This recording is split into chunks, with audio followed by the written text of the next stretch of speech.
బాగానే ఉంది కానీ ఏదో చదువుకపోతుడు పాయ పాయ సంచి కూడా పోతుడు సంకలు వేసుకొని ఢిల్లీ కానీ పదం పడుతురు ఏందన్నట్టు ఈ బాగా పచ్చకామర్లోనికి ఇప్పుడు లోకమంతా పచ్చనే కనిపిస్తుంది. ఇటు గతంలో అంతా పారెన్కి ఎత్తుకపోయిన బస్తాలు ఉన్నాయి కాబట్టి మేమేం పట్టుకొని మనకు రావాల్సిన తెలంగాణకి ఏమేం కావాలన్నా ఫైల్ పట్టుకపోతే కూడా ఆయనకి పైసల బస్తాలు లెక్కనే కనిపిస్తున్నాయి.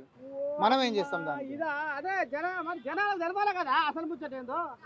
ఇప్పుడు మెట్రో ఎక్స్టెన్షన్ అని చెప్పి, అవు. ఫ్యూచర్ సిటీ అని చెప్పి, మూసి ప్రక్షాళన అని చెప్పి ఇంత దొడ్డు కట్టలు మనం ఫైల్ పట్టుకపోతున్నాం. ఈ పై- సార్ ఇవన్నీ మా సంగతి ఏందో చెప్పురి. తెలంగాణ 10 ఏళ్ళు వాడు అడగలేదు కాబట్టి మేము ఇవ్వలేదు అని చెప్పి కాలం సాగదీసిర్రు.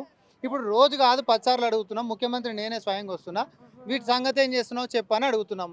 మరి ఇటు రాష్ట్రం అయితే రాష్ట్రంకి మంచి జరగాలని కోరుకున్నోడే గిట్ట అయితే మా ముఖ్యమంత్రి ఇన్నిసార్లు తిరుగుతుండే పార్టీ జనరల్ తోటి సంబంధం లేదు, మాకు మెట్రో కావాలని అడగాలి.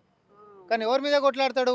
ముఖ్యమంత్రి పోతుండు కానీ శాతం అయితే లేదు అంటాడు. నువ్వేం వద్దు ఇక ఎందుకైతే మళ్ళీ ఇక అదేంటో అంటే వాళ్ళని అతక తినే వ్యవహారం ఉంటే ఇక వాళ్ళే ఉంది వీళ్ళు గాడికే వచ్చారు వాళ్ళు గాడికే వచ్చారు నా కథ సేమ్ పిల్లగా